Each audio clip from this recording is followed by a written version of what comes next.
Marshawn Lynch was fueled by Skittles, ran out of motherfucking face, had a terrible relationship with his dad, drove a golf cart on the field after a dub, shot the best Applebee's commercial ever, was here so he wouldn't get fined, won a Super Bowl, should have won another Super Bowl, has been arrested multiple times, retired at age 28, unretired, retired again, has an honorary degree from Princeton, legally sells weed, and shook the entire earth with one run. Oh, great heavens! This is the story of the most brutal running back the NFL has ever seen, and that's coming up right after this. Born on April 22nd, 1986, Marshawn Terrell Lynch grew up in Oakland, California. He was raised by his mother, Delissa, a former track star at the high school Marshawn would go on to attend, Oakland Technical High School. He came from a football family. His cousin is NFL QB Josh Johnson. He's also cousins with another former NFL QB, Jamarcus Russell. Lynch was a four-sport star in high school, playing football, basketball, track, and wrestling. His senior year, he rushed for over 200 yards and 4 touchdowns per game. Coming out of high school, he was the number 2 ranked running back in the nation behind Adrian Peterson. Staying in his home state of California, Lynch committed to the University of California to play alongside 2 more of his cousins. Lynch was a monster in college, but most people remember him for this. In a game his junior year against Washington, he won the game with an overtime touchdown, and then did this. His eccentric career was well on its way. Accomplishing all he needed to for NFL teams to be intrigued, Lynch left Cal after his junior year and was selected by the Buffalo Bills with the 12th pick in the 2007 NFL Draft. With the 12th pick in the 2007 NFL Draft, the Buffalo Bills select Marshawn Lynch.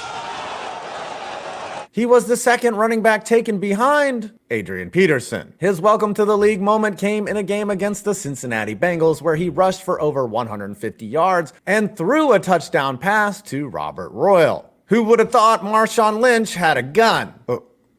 Sorry. He had a great rookie season, surpassing 1,000 yards and earning a spot on the all-rookie team. Trouble was rearing, though, as he was involved in a hit and run, leading to his driver's license being suspended. When questioned, Lynch stated, "I didn't know my car had hit anything or anyone."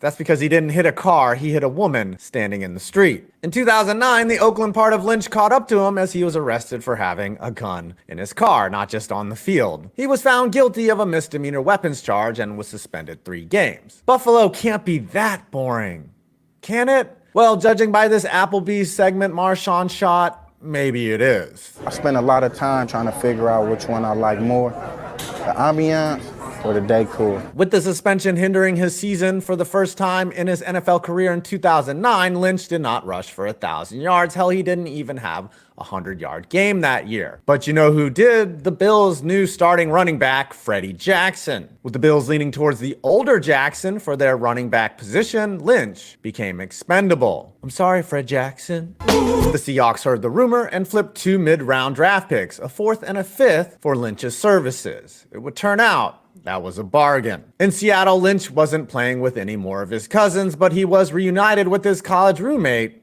Justin Forsett. Forsett would say of Lynch, he can run through you and around you. Lynch preferred through you, as he would say here. If you just run through somebody's face, a lot of people ain't gonna be able to take that over and over and over and over and over again. Think there's a deeper metaphor there?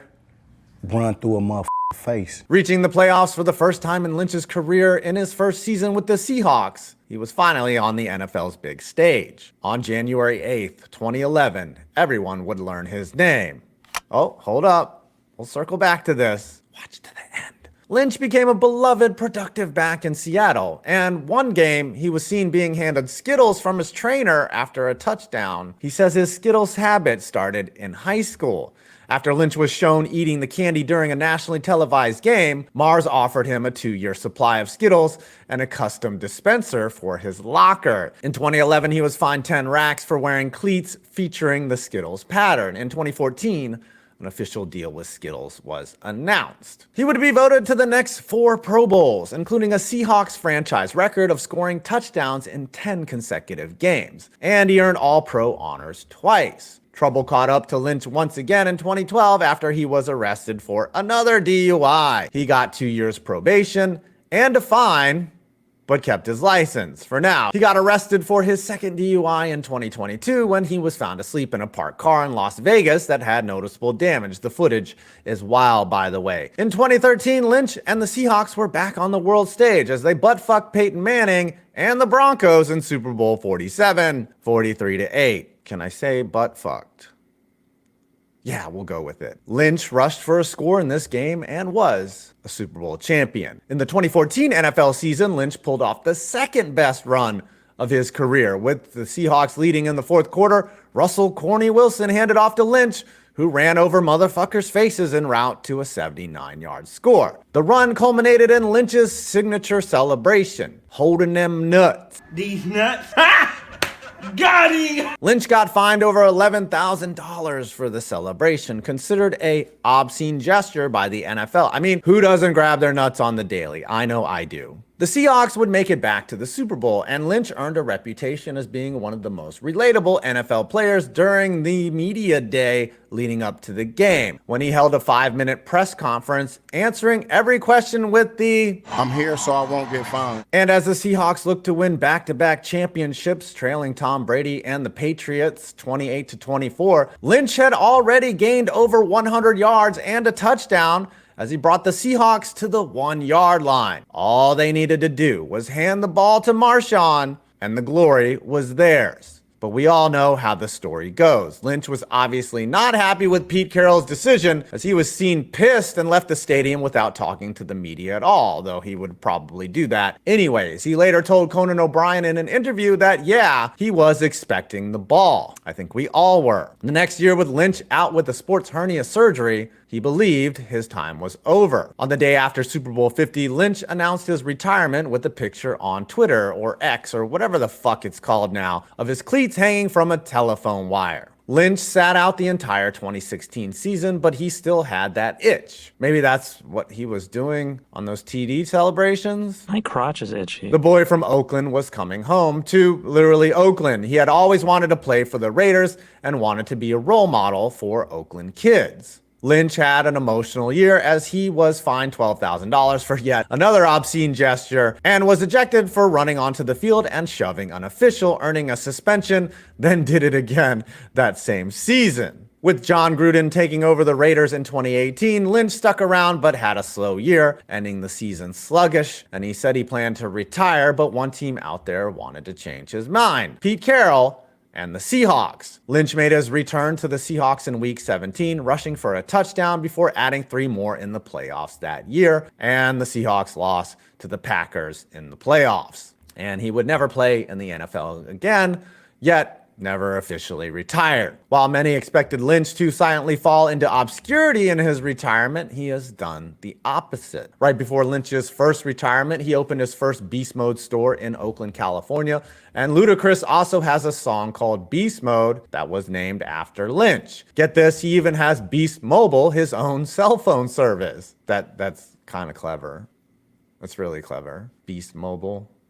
Damn. Speaking of rolling up deals, Lynch has his own brand of koosh named Doty Blunts, with a portion of the proceeds going to drug policy reform. Lynch has said he smoked weed during his career. I, for one, am shocked by this. He already has 15 IMDb credits, with 2 more upcoming. This was the story of MARSHAWN Lynch, and you've made it to my next video. Oh wait, you watched this entire movie, and I didn't show the Beastquake. I told you we would circle back. Here it is.